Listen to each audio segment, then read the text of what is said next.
Hello everybody and welcome back to my channel. Thank you so much for watching. If you are new, my name is Wendy and my family, there are three of us. We live in South Central Pennsylvania and spring is my favorite time of the year. Everything is blooming. Everything is coming alive, so to speak. And for those of us that garden, it's nice to get our hands in the dirt and get to planting.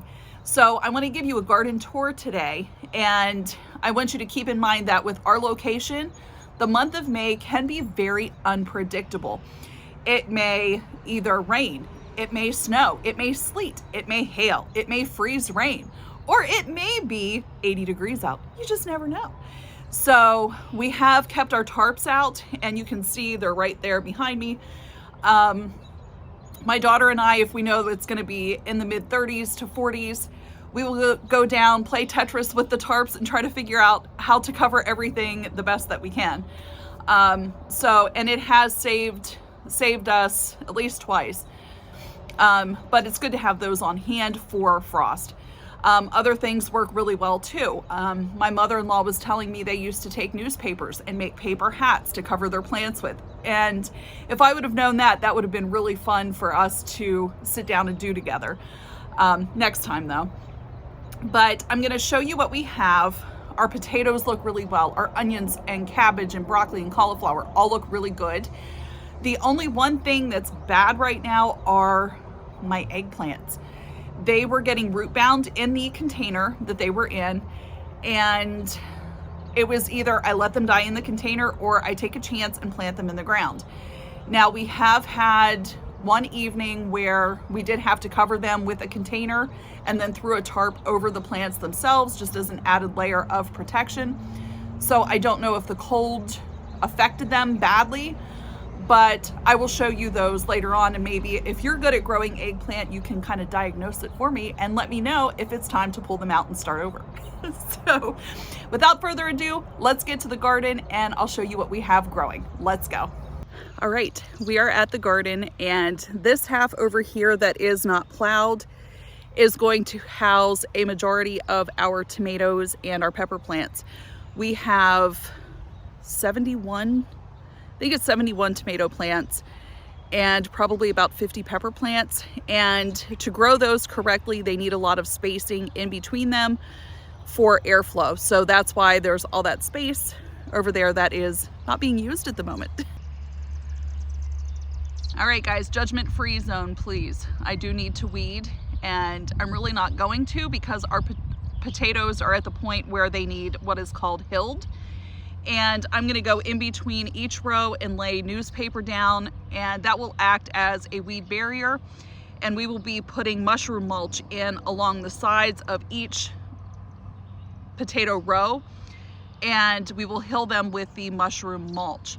And we do have three varieties of potato. We have red Pontiac, Kennebec, purple potatoes, and then another row over here of the red Pontiac.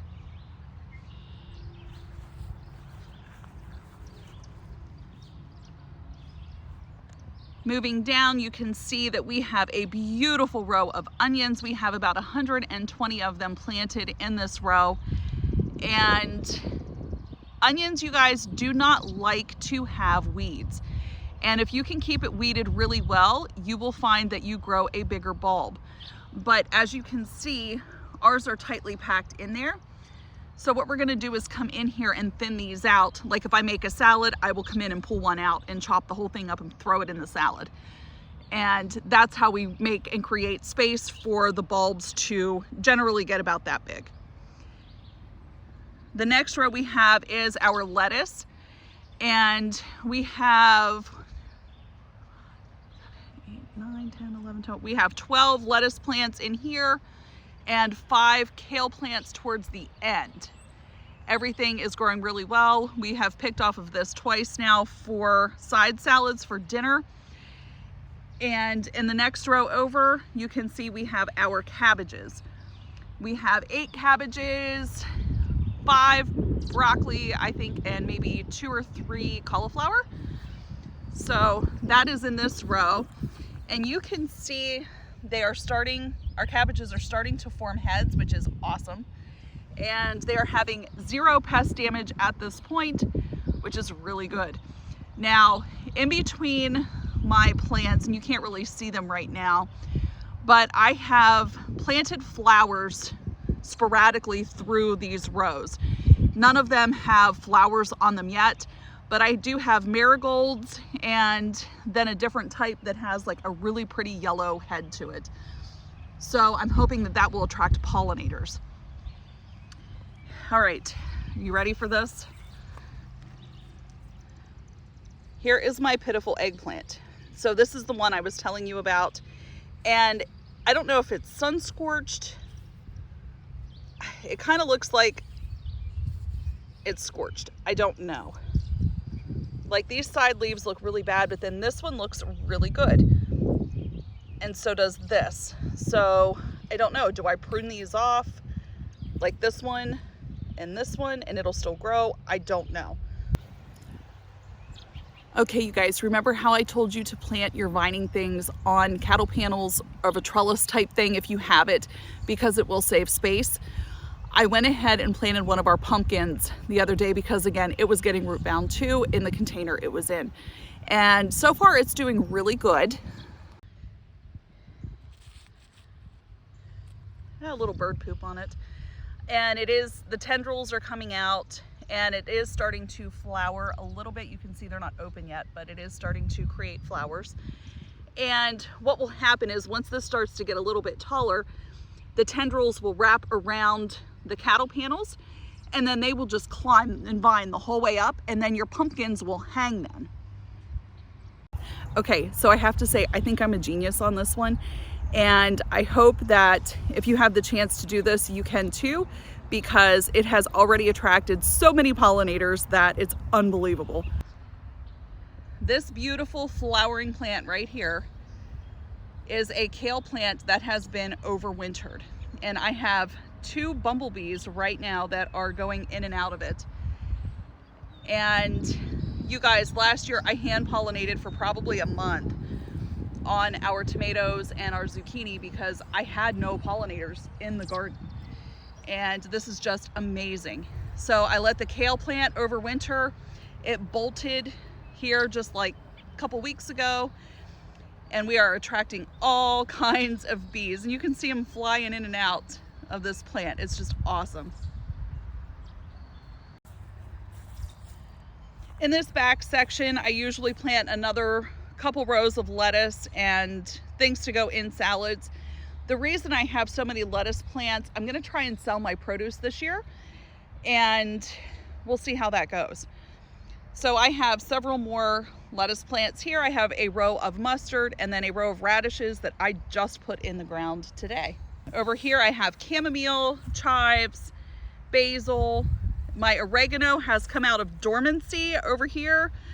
And you guys, harvest it while it's not so hot out if you have oregano that has come back year after year. And you can make an antibiotic tincture with it. You can dehydrate it, save it for your stuff for all throughout the year.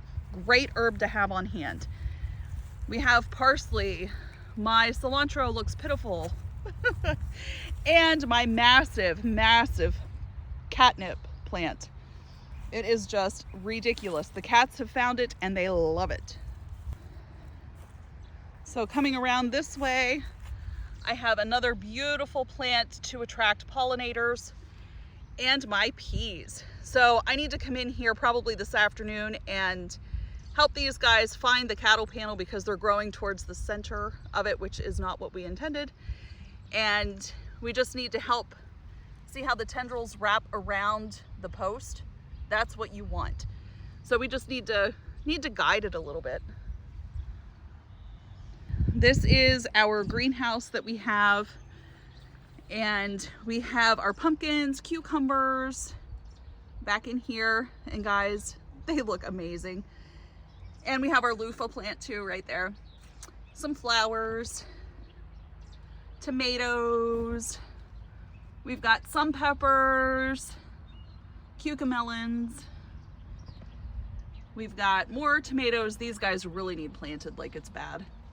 We've got some peppers and calendula,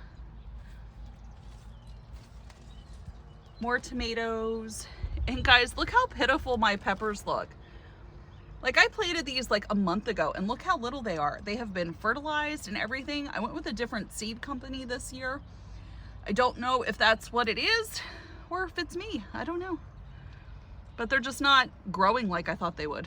And we're also growing lemon balm, and then we have a different variety of mint. This is our porch space, and this is what my daughter is using for her garden area right here. So we only have a few containers that are potted and planted. So let me show you what we've got.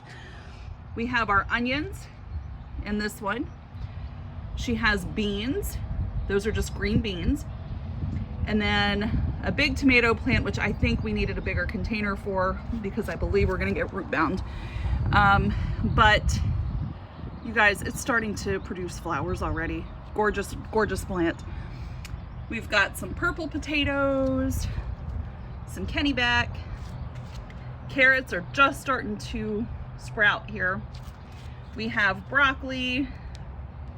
We just did radishes. They're not even, like, just planted them today.